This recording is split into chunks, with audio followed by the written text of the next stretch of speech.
अध्याय 11। साइगोन के निर्वासितों को देखने वाले लोग योद्धा थे। वे कमरबंद पहनते थे जो उनके पैरों के बीच से गुजरते थे। पीछे से लटकने वाले छोरों पर रंगीन धागों या पंखों के मोज़ेक के काम से विस्तृत रूप से कढ़ाई की गई थी। उनके कंधों पर एक चौकोर लबादा लटका हुआ था और वे चमड़े से बने चप्पल पहनते थे। उनके सिर पंखों से सजे हुए थे और उनमें से एक ने पंखों के मोज़ेक से बना एक पहना था। उसके कपड़ों के आभूषण जेड के थे और उसकी बैट और सैंडल जेड और सोने से जड़े हुए थे, जैसे कि उसके बाजूबंद और पैर के पंजे। उसकी नाक में एक नक्काशीदार आभूषण था जो सेप्टम के एक छेद से होकर गुजरता था। उसके होंठ और कान के प्लग भी जेड के थे। इस आदमी के सभी तामझाम उसके साथियों की तुलना में अधिक भव्य थे, क्योंकि ज़ातल दीन एक कुलीन व्यक्ति था। सभी के भूरे चेहरे पर टैटू बने हुए थे, लेकिन ज़ातल दीन पर टैटू सबसे ज्यादा विस्तृत था। वे धनुष और तीर से लैस थे और प्रत्येक के पास 2 तरकश थे। प्रत्येक के पास एक भाला और पत्थर फेंकने के लिए एक गोफन भी था।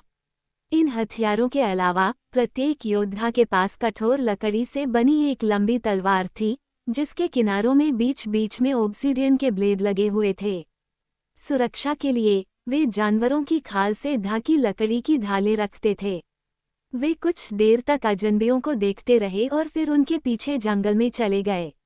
जहाज के नक्शे और उपकरण किनारे पर लाए जा चुके थे और उस दोपहर कैप्टन बोल्टन ने उनकी स्थिति स्थापित करने का प्रयास किया था, लेकिन जब उन्होंने ऐसा किया और नक्शे से परामर्श किया तो उन्हें पता चला कि किसी भी दिशा में सैकड़ों मील के भीतर कोई भूमि नहीं थी। मेरे गणना में अवश्य ही कुछ गड़बड़ रही होगी, उन्होंने डी ग्रूटे से कहा। इसलिए उन्होंने बार बार जांच की, लेकिन परिणाम हमेशा एक ही रहा। वे दक्षिण प्रशांत महासागर के मध्य में कहीं थे, भूमि से सैकड़ों मील दूर। बोल्टन ने कहा, ये संभव नहीं हो सकता कि दुनिया में कहीं भी कोई अनदेखा और अज्ञात द्वीप हो। मुझे इतना तो कहना चाहिए था, डी ग्रूटे ने सहमति जताते हुए कहा।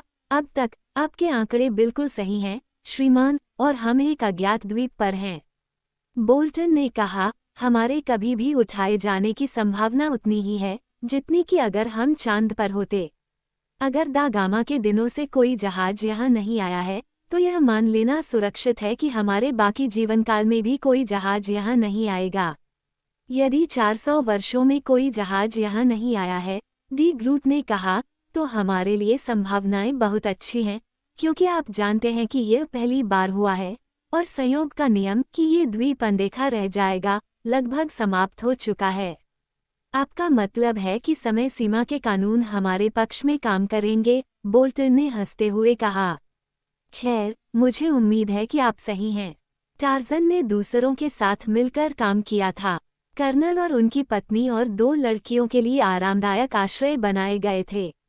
अब टार्जन ने पूरी टोली को बुलाया। मैंने तुम्हें एक साथ बुलाया है, उसने कहा, ये कहने के लिए कि हम 2 शिविर बनाएंगे। मैं इस शिविर में अब्दुल्ला, क्राउज, शमिट, ओबनोविच या लस्कर को नहीं रखूंगा। उन्होंने सारी मुसीबत खड़ी की है।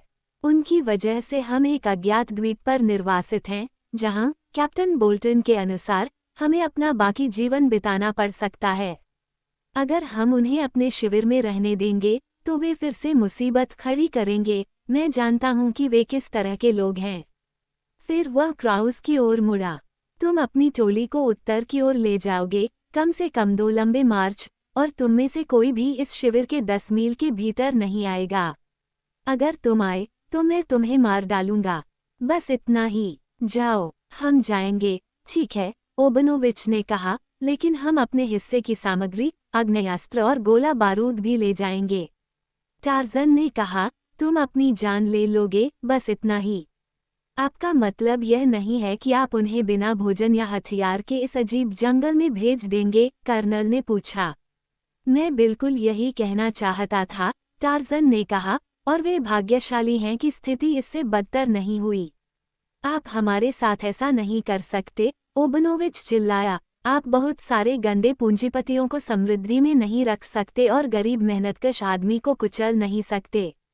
मैं आपके जैसे लोगों को जानता हूँ, एक चापलूस चाटुकार जो अमीर और शक्तिशाली लोगों का पक्ष लेने की उम्मीद करता है। मेरा वचन, एल्गी ने कहा, ये दुष्ट भाषण दे रहा है, बिल्कुल हाइड पार्क की तरह, पेट्रिसिया ने कहा। ये सही है, ओबनोविच चिल्लाया, चतुर पूंजीपति वर्ग ईमानदार मेहनतकश आदमी का उपहास कर रहा है। बाहर निकलो, टार्ज़न गुर्राया। अब्दुल्ला ने ओबनोविच की आस्तीन खींची। तुम्हें आना ही चाहिए, उसने फुसफुसाते हुए कहा, मैं उस आदमी को जानता हूँ, वो शैतान है, वो हमें मार डालना चाहता है, न कि मारना। बाकी लोग उत्तर की ओर बढ़ने लगे और उन्होंने ओबनोविच को भी अपने साथ खींच लिया, लेकिन वो पलटा और चिल्लाया, मैं जाऊंगा, लेकिन मैं तब वापस आऊंगा जब तुम्हारे लिए काम करने वाले गरीब गुलामों को यह एहसास हो जाएगा कि मालिक वे ही होने चाहिए, न कि तुम।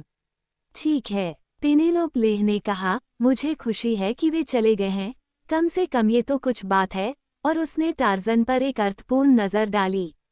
शिविर के आसपास के जंगल में नारियल के पेड़ और केले बहुतायत में उगते थे, और वहाँ ब्रेडफ्रूट और खाने योग्य कंद और कुछ पपीते के पेड़ थे, जबकि लेगून में मछलियों की भरमार थी, इसलिए उनके भूखे मरने की संभावना बहुत कम थी, लेकिन टार्ज़न को मांस खाने की लालसा थी। शिविर पूरा होने के बाद उसने शिकार के लिए हथियार बनाने का काम शुरू किया, जिसका इस्तेमाल करना उसे सबसे अच्छा लगता था। उसे अपना धनुष, तीर और तरकश खुद ही बनाना था, लेकिन जहाज के भंडार में से उसे एक उपयुक्त चाकू और रस्सी मिल गई और उसने एक भाला बनाया। यह आखिरी चीज द्वीप पर छोड़े गए बड़े मांसाहारी जानवरों की मौजूदगी की मौन स्वीकृति थी। और फिर एक सुबह टार्ज़न शिविर से गायब हो गया, इससे पहले कि बाकी लोग जागते। वो हरियाली से ढकी पहाड़ियों से नीचे बहने वाली छोटी सी धारा के रास्ते पर चला गया, लेकिन झाड़ियों के उलझाव से बचने के लिए वह पेड़ों के बीच से झूल गया। मैंने कहा कि वह अन्य लोगों के जागने से पहले ही शिविर छोड़कर चला गया था, और टार्ज़न ने भी यही सोचा था, लेकिन शीघ्र ही उसे आभास हुआ कि कोई उसका पीछा कर रहा है और उसने पीछे मुड़कर देखा तो दो वनमानुष पेड़ों के बीच से उसके पीछे पीछे उड़ रहे थे। टार्ज़न शिकार करता है, जब वे उसके पास आए तो उसने बड़े वानरों की भाषा में कहा, शोर मत करो। उनमें से एक ने उसे आश्वस्त किया, टार्ज़न शिकार करता है, मैंगनी शोर नहीं मचाती। और इस तरह वे तीनों चुपचाप जंगल के पेड़ों के बीच झूलते रहे। पहाड़ों की निचली ढलानों पर टार्ज़न को हाथियों के कोमल अंकुर खाते हुए देखा। उसने उनसे बात की, और उन्होंने अपने गले में अभिवादन की आवाज़ निकाली। वे डरे नहीं, और वे दूर नहीं गए। टार्ज़न ने सोचा कि वह जान जाएगा कि वे कितने दोस्ताना हो सकते हैं, और इसलिए वह एक बड़े अफ्रीकी बैल के पास गया और उससे उसी भाषा में बात की जो उसने अपने प्रिय टेंटोर के साथ बातचीत करते समय अपने पूरे जीवन में इस्तेमाल की थी। ये वास्तव में कोई भाषा नहीं है, और मैं नहीं जानता कि इसे क्या नाम दूं, लेकिन इसके माध्यम से टार्ज़न अपनी इच्छाओं से अधिक अपनी भावनाओं को उन बड़े जानवरों तक पहुंचा सकता था जो बचपन से उसके साथ खेलते रहे थे। टेंटोर, उसने कहा, और अपना हाथ विशाल जानवर के कंधे पर रख दिया।